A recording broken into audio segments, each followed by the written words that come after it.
ating lulutuin, guys. Ayan, may marinade na fried chicken.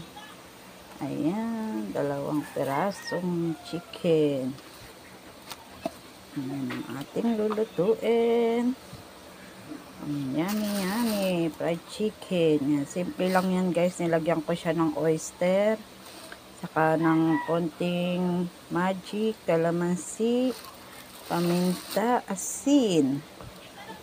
Ayan lang, guys. Ayan, minekos-mekos ko lang siya. Yan ang gusto ng anak ko, yung ganyan lang na timpla. Ayan, tapos, ayan, inuna ko muna tong potato fries. Fresh potato fries. Ayan, yan daw ang gusto nila. At saka yung dala niyang Dunkin Donut. 2 box po na Dunkin ang kanyang dala. Ayan, yummy, yummy Dunkin Donut. Ayan, guys, ang ating mga potato fries. Malalaki po siya. Oh. Malalaki siya. Yan ang ginagawa kong potato fries. Diba? Ang dami niyan, guys. Isang plastic na malaki. Yan po yung ating niluluto ngayon. Yan, malapit na yan siya. Yan. Diba? Bibili ka ng ano niyan, luto na mahal. Mas maganda pa yung magluto ka, saka masarap. Yan, lagyan ko lang, mekos ko lang yan ng ano, ng Idol salt.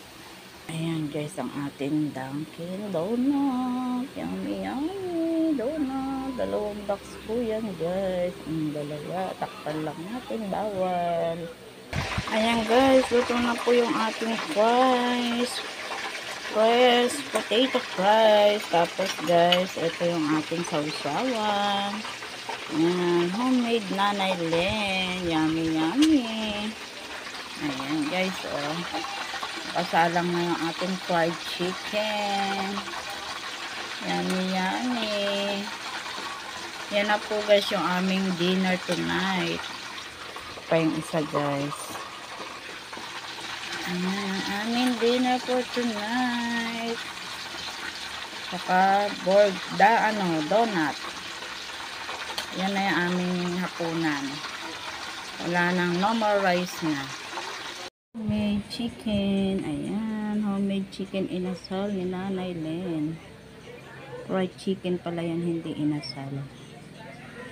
Ayan, french fries, homemade french fries. Tingnan mo, oh, sarap-sarap, guys. Saka ang ating donut, 2 box. Saka ang ating maiinom.